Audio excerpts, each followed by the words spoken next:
وَلَقَدْ يَسَّرْنَا الْقُرْآنَ لِلذِّكْرِ فَهَلْ مِن مُّدَّكِرٍ۔ بسم اللہ الرحمن الرحیم۔ آج ہمارا دوسرا سپارہ جس کی ہم تفسیر کا مختصراً مطالعہ کریں گے، 4 پوائنٹس ہیں جس کا آج ہم مطالعہ کریں گے۔ سب سے پہلی چیز جو کہ دوسرے سپارے کے آغاز میں اللہ نے ایک لفظ بیان کیا ہے، وہ لفظ بڑا ہی زبردست ہے۔ اللہ رب العزت نے ارشاد فرمایا سَيَقُولُ السُّفَهَاءُ مِنَ النَّاسِ، عنقریب لوگوں میں سے بے وقوف لوگ، کم عقل لوگ، بے سمجھ لوگ یہ کہنا شروع کریں گے ما وَلَّاهُمْ عَنْ قِبْلَتِهِمُ الَّتِي كَانُوا عَلَيْهَا، کیا ہو گیا مسلمانوں کو کہ پہلے ان کا جو قبلہ تھا اس سے یہ کیوں بدل گئے۔ اب میں تھوڑا سا پس منظر آپ کے سامنے رکھتا ہوں۔ اصل میں اللہ رب العزت نے جب آپ صلی اللہ علیہ وسلم کو دنیا میں مبعوث فرمایا تو آپ صلی اللہ علیہ وسلم مکۃ المکرمہ میں آئے، وہاں پر بیت اللہ شریف موجود تھا، اسی کا ہی طواف کیا جاتا تھا، اسی کی طرف رخ کر کے نماز نوافل ادا کیے جاتے تھے، اور لوگ حج کرنے بھی یہیں پر آیا کرتے تھے۔ اسی لیے مشرکین مکہ جو ان کے متولی تھے ان کو اس بات کا بڑا ذعن بھی تھا اور بڑا غرور بھی تھا کہ ہم مسجد حرام کے متولی ہیں۔ جب یہاں سے ہجرت فرمائی تو آپ صلی اللہ علیہ وسلم کو حکم دے دیا کہ آپ بیت المقدس کی طرف رخ کر کے، جو پہلے انبیاء علیہ السلام کا بھی قبلہ رہا، اس کی طرف رخ کر کے نماز ادا کرنی شروع فرما دیں۔ آپ صلی اللہ علیہ وسلم نے اس طرف کیا، 16-17 ماہ یہ رہا۔ اس کے بعد مدینہ منورہ میں ہی دوبارہ سے اللہ نے حکم دے دیا کہ اب آپ بیت اللہ شریف کی طرف دوبارہ سے اپنا رخ کر کے نماز ادا کریں۔ مفسرین نے اس میں بڑی تشریح فرمائی ہے، احادیث مبارکہ میں اس کی تصریح ملتی ہے کہ یہ اللہ جل شانہ نے یہ بتانا تھا کہ کوئی بھی خاص سمت اور رخ اللہ رب العزت اس کے اندر قید نہیں ہے۔ قرآن میں بھی فرمایا گیا قُلْ لِلَّهِ الْمَشْرِقُ وَالْمَغْرِبُ، آپ فرما دیجئے مشرق بھی اللہ کا، مغرب بھی اللہ کا۔ اصل جو وقت ہے وہ تو اللہ کے حکم کی ہے، نہ بیت اللہ شریف کے اس کمرے کی ہے، نہ بیت المقدس کے اس عمارت کی ہے۔ اللہ کا حکم آیا تو بیت اللہ کی طرف ہم نے رخ کر لیا، اللہ کا حکم آیا ہم نے بیت المقدس کی طرف رخ کر لیا، پھر اللہ کا حکم آیا تو ہم نے بیت المقدس سے دوبارہ بیت اللہ کی طرف رخ کر دیا۔ اب ان کو بے وقوف کیوں کہا گیا؟ ان کو اس لیے بے وقوف کہا گیا کیونکہ جب انسان اصل چیز کو چھوڑ کر کسی ظاہری چیز کے پیچھے پڑ جاتا ہے تو وہ در حقیقت بے وقوف اپنے آپ کو بنا رہا ہوتا ہے۔ اصل اللہ کا حکم ہے، اور یہ قبلے کا رخ اور سمت اور یہ جو جگہیں ہیں یہ صرف اور صرف اللہ نے میرے اور آپ کی آسانی کے لیے تقرر فرما دیا کہ ہمیں یکسوئی مل سکے، ورنہ اللہ جل شانہ کی ذات تو ہر جگہ پر موجود ہے۔ ایک بات۔ دوسری بات یہ ہے کہ اس میں ایک باریک اشارہ بھی ہے، جب بیت المقدس سے واپس لوٹا گیا اور اب اس کے بعد ہمیشہ ہمیشہ کے لیے بیت اللہ شریف ہی قبلہ مقرر کر دیا گیا، تو یہ بنی اسرائیل کو بھی پیغام تھا اب تمہارے سے دین اور دین کی جتنی بھی ایک حاکمیت تھی وہ اب تم سے لے لی گئی ہے، اور اب اس منصب جلیلہ پر امت محمدیہ صلی اللہ علیہ وسلم فائز ہو گئی ہے۔ اب یہ مقتدا ہیں، ان کے پاس جو نبی بھیجے گئے جناب محمد مصطفیٰ صلی اللہ علیہ وسلم، وہ تمام انبیاء کے بھی سردار ہیں، یہ امت تمام امتوں کی سردار ہے، لہٰذا اب اللہ رب العزت نے اس دین کو پسند فرما لیا۔ اسی صورت اسی سپارے میں ہے وَمَنْ يَبْتَغِ غَيْرَ الْإِسْلَامِ دِينًا فَلَنْ يُقْبَلَ مِنْهُ، ایک قانون آ گیا، آج کے بعد دین اسلام کے علاوہ کوئی بھی دین جو پہلے آسمانی ہی کہلاتا تھا، جو حق پر ہوا کرتا تھا اپنے وقت میں اور اپنے زمانے میں، جو اسلام کو چھوڑ کر اس پر چلے گا اللہ جل شان اس کو قبول نہیں فرمائیں گے۔ یہ اس بات کا اعلان بھی تھا، بیت المقدس سے بیت اللہ کی طرف رخ کا پھیرا جانا۔ یہ مسئلہ جہاں پر ختم ہوتا ہے وہاں پر اللہ جل شانہ نے ایک اور چیز بیان فرمائی ہے کہ انسان کو آزمائش آتی ہے۔ دوسرا پوائنٹ، انسان پر مختلف اوقات میں اپنی ذات کے اعتبار سے انفرادی طور پر یا اجتماعی طور پر قوموں کو مشکلات آیا کرتی ہیں، وہ مشکلات کئی طرح کی ہوتی ہیں، ان مشکلات میں کرنا کیا چاہیے اور ان مشکلات سے کامیابی سے نکلے گا کون؟ قرآن کی آیت مبارکہ آپ سماعت فرمائیں، وَلَنَبْلُوَنَّكُمْ بِشَيْءٍ مِّنَ الْخَوْفِ وَالْجُوعِ وَنَقْصٍ مِّنَ الْأَمْوَالِ وَالْأَنفُسِ وَالثَّمَرَاتِ وَبَشِّرِ الصَّابِرِينَ۔ ہم ان قریب آزمائش میں ڈالیں گے۔ کن چیزوں میں کمی آئے گی وہ بھی اللہ جل شاہ نے بیان فرما دیا، کبھی خوف سے، کبھی بھوک سے، کبھی مالوں میں کمی سے۔ آج کل کے جو حالات چل رہے ہیں وائرس کی وجہ سے کاروبار ٹھپ ہو گئے، اموال کم ہو گئے۔ وَنَقْصٍ مِّنَ الْأَمْوَالِ وَالْأَنفُسِ وَالثَّمَرَاتِ، جانوں کی کمی سے، کبھی قریبی رشتہ دار دنیا سے جا رہا ہے۔ کامیاب کون ہوگا؟ فرمایا جو صبر کرنے والا ہوگا۔ وَبَشِّرِ الصَّابِرِينَ، جس کا عقیدہ کیا ہوگا؟ اِنَّا لِلَّهِ، ہم سب اللہ کے لیے، وَإِنَّا إِلَيْهِ رَاجِعُونَ، ہم سب کو اللہ کی طرف ہی لوٹ کر جانا ہے۔ لہٰذا یہ اہم پوائنٹ ہے، ہر مشکل پریشانی میں صبر کرنا اور نماز سے اللہ کی مدد لینا۔ یا ایھا الذین آمنوا استعینوا بالصبر والصلاۃ ان اللہ مع الصابرین، اللہ صبر کرنے والوں کے ساتھ ہے۔ اس کو اپنی زندگی کے ہر مشکل مرحلے پر ان آیات اور ان ہدایات کو اپنے سامنے رکھنا چاہیے، انسان اس پریشانی سے، مشکل سے بڑی آسانی سے نکل سکتا ہے۔ اسی کے ساتھ اللہ رب العزت نے اسی پارے میں قصاص کے احکامات کو بیان فرمایا۔ یہ سمجھ لیجئے، ایک ہوتی ہیں حدود اور ایک ہوتی ہیں تعزیرات۔ حدود وہ چیزیں کہلاتی ہیں جو اللہ نے جرم اور اس کی سزا قرآن پاک میں بیان فرماتی۔ دنیا کی کوئی پارلیمنٹ، دنیا کا کوئی قانون اس بات کی اجازت نہیں دیتا کہ ان کو تبدیل کر دیا جائے، نہ کسی کے پاس یہ حق ہے۔ وہ 4 حدود ہیں۔ سب سے پہلے حد قتل، قصاص جس کو کہتے ہیں، کہ جب مارا جائے کوئی شخص اس کے بدلے میں قاتل کو بھی قتل کیا جائے گا۔ اس میں جتنی افراط و تفریط کی جا رہی ہے وہ سارا کا سارا ظلم ہے۔ مثلا ایک یہ ہوتا تھا کہ طاقتور قوم کا ہوتا تھا کوئی، وہ قتل کر دیتا تو اس کو بدلے میں قتل نہ کیا جاتا، یا اگر ایک قوم کا کوئی بڑا لیڈر یا بڑا سردار یا بڑی حیثیت والا انسان قتل ہو جاتا تو دوسری قوم کے 10 افراد کو یا 20 افراد کو قتل کیا جاتا اس ایک کی وجہ سے۔ تو فرمایا یہ درست نہیں ہے، بلکہ الحر بالحر والعبد بالعبد والانثى بالانثى۔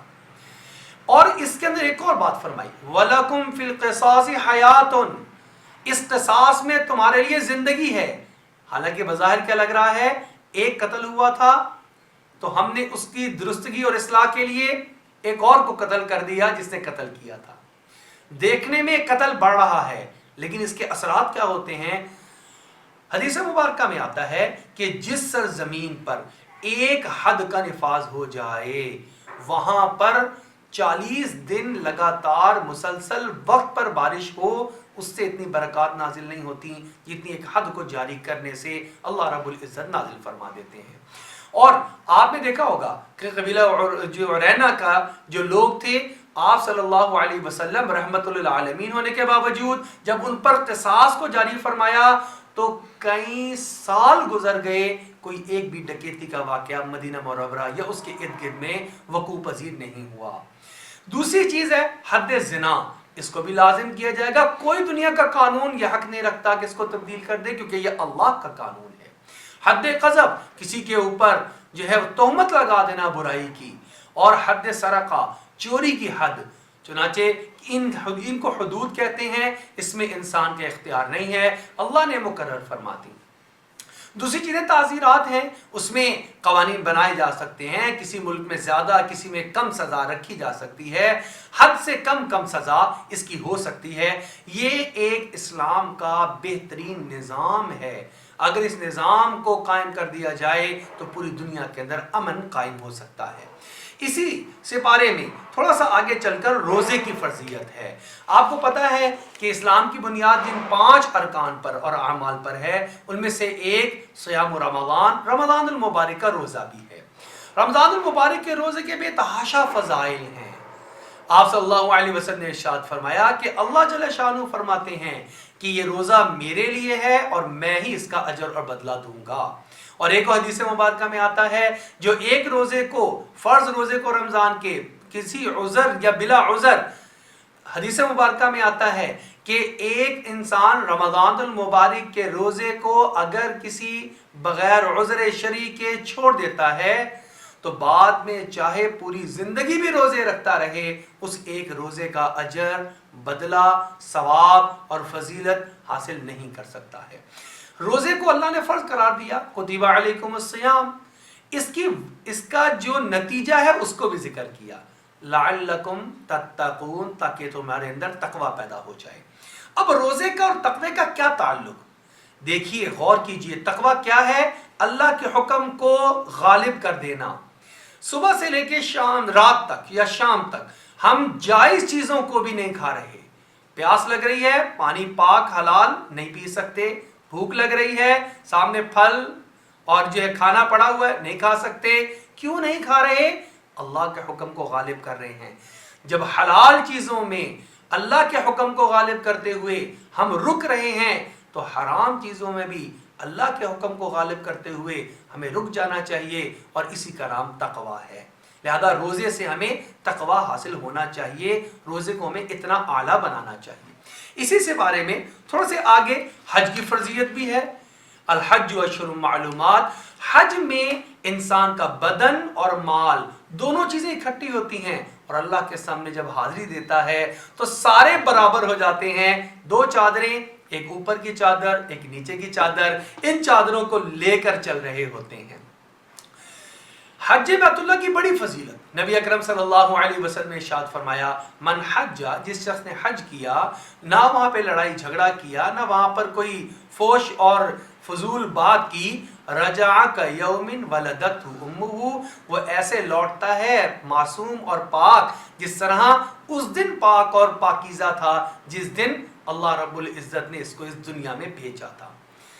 اور ایک اور جگہ پر فرمایا، الحج المبرور لیس لہ جزاء الا الجنہ، حج مبرور کی جزا جنت ہے، اللہ کی رضا ہے۔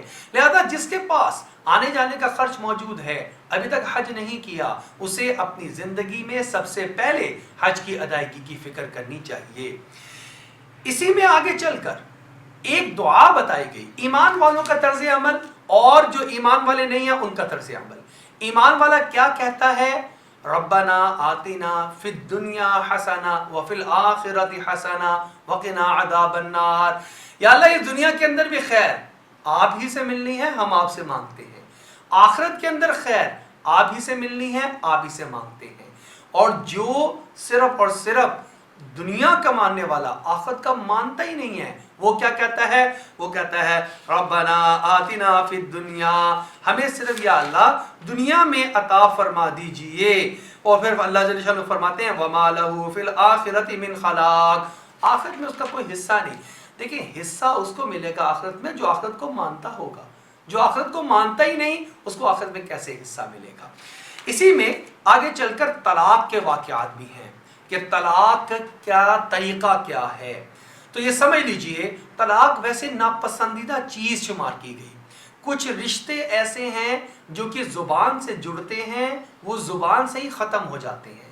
شادی اور نکاح زبان سے جڑتا ہے کہ میں نے قبول کیا، اور زبان سے ٹوٹ جاتا ہے کہ میں نے اس رشتے کو ختم کیا، میں نے طلاق دی۔ لہٰذا اس رشتوں کے بھی احکامات ہیں، یہ ایک عبادت بھی ہے، ایک معاہدہ بھی ہے، اس کے احکامات ہیں۔ احکامات کیا ہیں؟ کہ اگر خدا نہ خواستہ یہ نوبت آ جائے کہ اب میاں اور بیوی اللہ کے حکم کو پورا نہیں کر پا رہے، یہاں پر بھی بنیاد سمجھ لیجئے، ہر وہ رشتہ جہاں پہ اللہ کے حقوق، اللہ نے اپنے حق اور لوگوں کے حق دونوں کو بیان فرمایا، حقوق پامال ہو رہے ہوں، اس رشتے کو لے کر چلتے رہنا گناہ کے ساتھ ہی، اس کی کوئی ضرورت نہیں ہوا کرتی۔ لہٰذا اللہ نے راستہ رکھا، اگر مرد یہ سمجھتا ہے کہ عورت کے ساتھ نباہ نہیں تو طلاق کا راستہ ہے، اگر عورت یہ سمجھتی ہے کہ مرد کے ساتھ میرا نباہ نہیں ہو سکتا تو خلا کا راستہ رکھا ہے۔ زمانہ جاہلیت کی طرح نہیں کہ ایک آدمی اپنی بیوی کو 100 مرتبہ طلاق دیتا تھا اور پھر رجوع کر لیتا تھا، وہ عورت ہمیشہ ہمیشہ کے لیے اس کے پاس ظلم کی چکی میں پستی رہتی تھی۔ لہذا اللہ نے قانون بنا دیا کہ کیا کرو، الطلاق مرتان، 2 دفعہ تو طلاق ہے، طلاق رجعی، اور تیسری مرتبہ بھی دے دی تو طلاق مغلظہ، اب ہمیشہ ہمیشہ کے لیے یہ آپ سے الگ ہو گئی۔ اس میں بنیادی بات سمجھنے کی کیا ہے، صرف ایک طلاق دے دی جائے اور اس کے بعد 3 جو ہے وہ مہینے گزر جائیں عدت کے، تو انسان کے لیے اتنا ہی کافی ہے جدائی کے لیے۔ آج کل بڑی ہی بدقسمتی ہے کہ ہماری زبان کی نوک پر لفظ طلاق، اور وہ بھی 3 طلاق چڑھا ہوا ہے، اور بلکہ اس سے بڑی بدقسمتی یہ ہے کہ جب ہم جاتے ہیں عدالتوں میں اور وہاں پر جو اسٹامپ نویس بیٹھے ہوتے ہیں ان کے پاس جو ایک تحریر نکلتی ہے اس کے اندر بھی 3 طلاق ہی لکھا ہوتا ہے۔ اس سے بہت احتیاط کی ضرورت ہے۔ شریعت نے طریقہ بتایا ہے، ایک حالت طور میں 1 طلاق دی جائے اور 3 عدتیں گزر جائیں، طلاق ہو گئی، سب سے آسان طریقہ۔ ورنہ دوسرا طور آئے تو دوسری طلاق، تیسرا طور آئے تو تیسری طلاق۔ لیکن اگر کسی نے ایک ہی وقت میں 3 طلاق دے دیں تو اس نے اپنے حق کو اکٹھا استعمال کر لیا، 3 طلاق واقع ہو جائے گی، اور یہ گناہگار ہوگا کہ اس نے اللہ کے حکم کے مطابق طلاق نہیں